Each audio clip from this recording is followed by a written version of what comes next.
is Kelly Garney, childhood friend of Randy Rhoads and co-founder of Quiet Riot, and you are watching DC's Daily Dose of Rock Music History.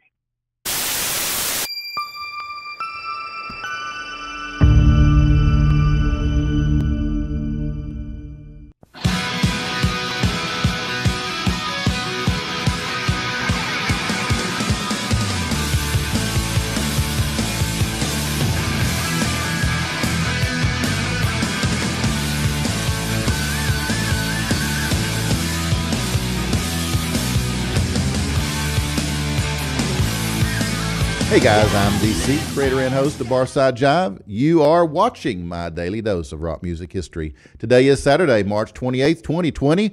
I'd like to welcome you to my COVID-19 shelter-in-place extreme isolation tour.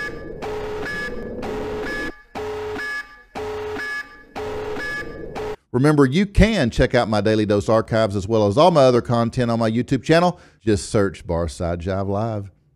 I am coming at you live from the vocal studios in North Dallas. Now, let's talk some rock and roll.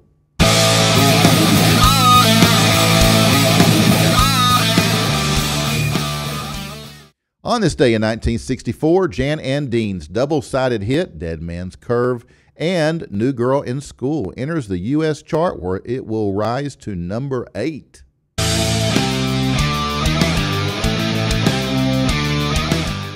Van Morrison records Brown Eyed Girl on this day in 1967, which will enter the Billboard chart next August and rise to number 10. The song was inducted into the Grammy Hall of Fame in 2007.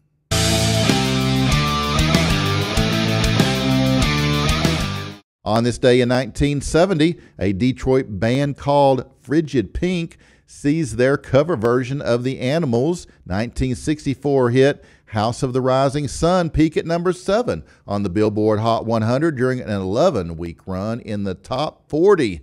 The Michigan group's rendition actually sold over 7.5 million records worldwide, while the British rockers' number 1 hit sold about 750,000.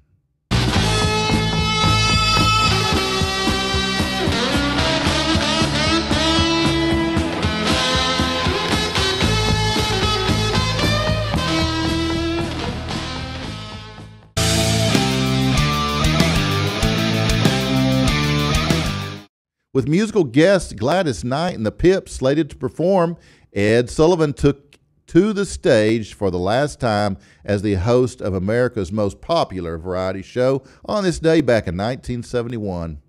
The program's 23-year run on CBS would come to an end a few days later when producer Bob Precht got a call from CBS president Bob Wood advising him that the show would not be back for another season.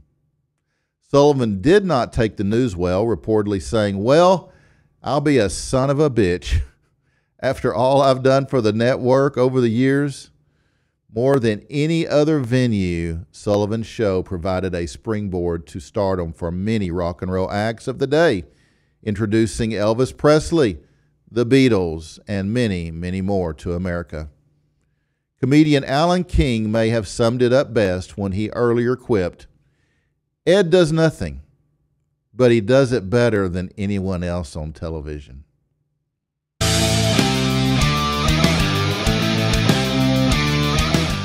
All right, Grand Funk Railroad fires manager Terry Knight, who promptly sues them on this day in 1972.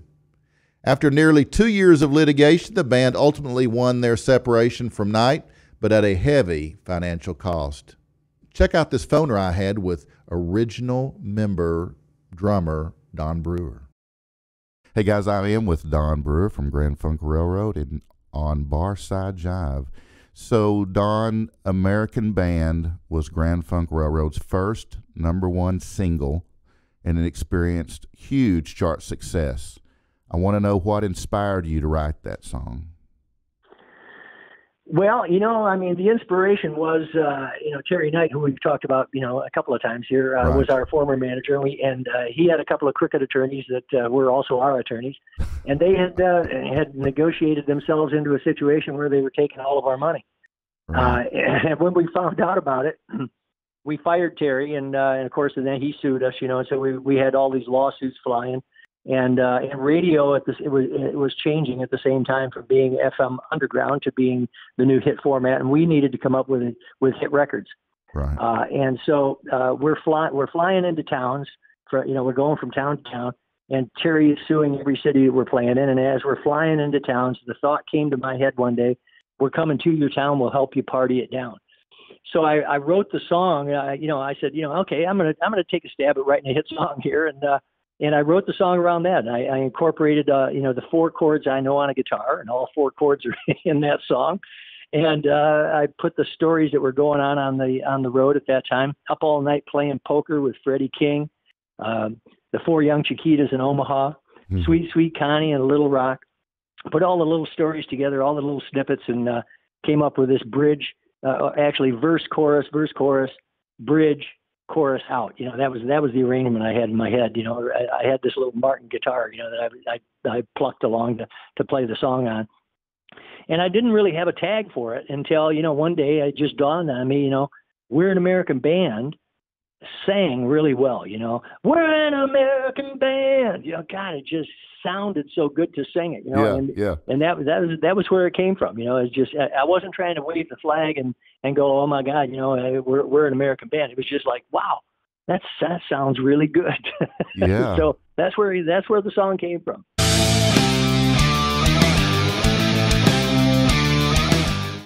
On this day in 1982, David Crosby of the Byrds and CSNY, that would be Crosby, Stills, Nash & Young, is arrested in San Diego for possession of drugs and a gun. When asked why he carried the gun, his reply was 2 words: John Lennon.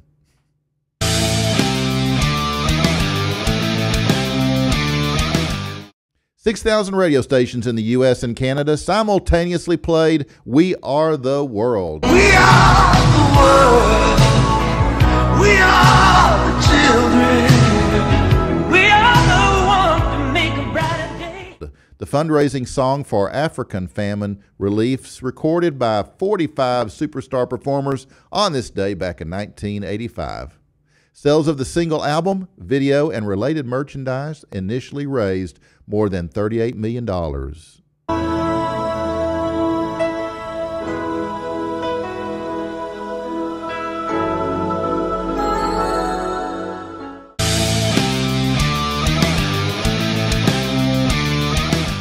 Phil Collins announced that he was leaving Genesis after 25 years on this day in 1996.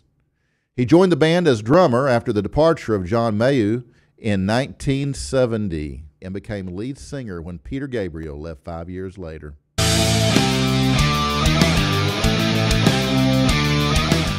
On this day in 2000, Jimmy Page won an undisclosed amount in a lawsuit against the British publication Ministry Magazine, which had claimed that the guitarist watched his drummer, John Bonham, die. Bonham had choked on his own vomit while sleeping, and the magazine alleged that Page stood close by and cast a death spell while dressed in satanic robes. The magazine also apologized and offered to pay Page's legal bills. The money awarded to Page was donated to the Action for Brazil's Children Trust.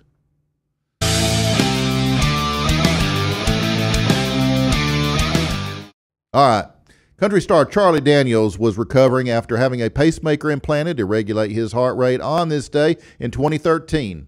The 76-year-old Devil Went Down to Georgia singer was slated to resume his current tour in just a couple of weeks. And that, kiddies, is rock and roll and wraps my rock history lesson today.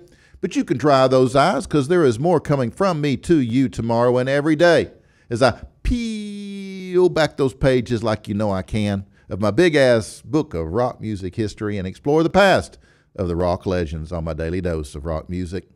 You can catch up on all my Daily Dose episodes as well as all of my content on YouTube. Just search Barside Jive Live. You can also follow me on Twitter and Instagram if you choose at Barside Jive. Thanks for hanging out with me today during my Daily Dose. Please seek every day to be a hero in someone's life, and I'll see you soon. In the meantime, guys, peace, love, and rock and roll. All right, Boner. Have mercy. Good night, Bill.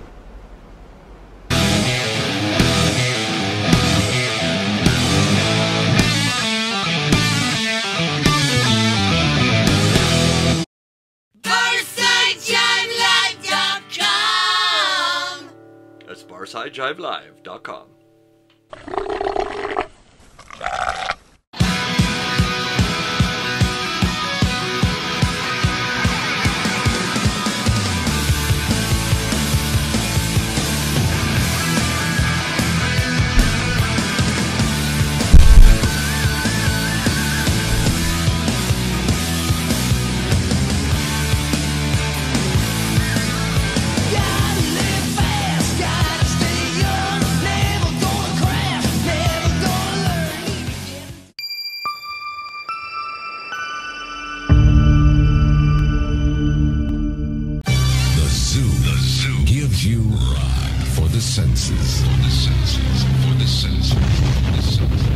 Lows that evolve into highs that pierce.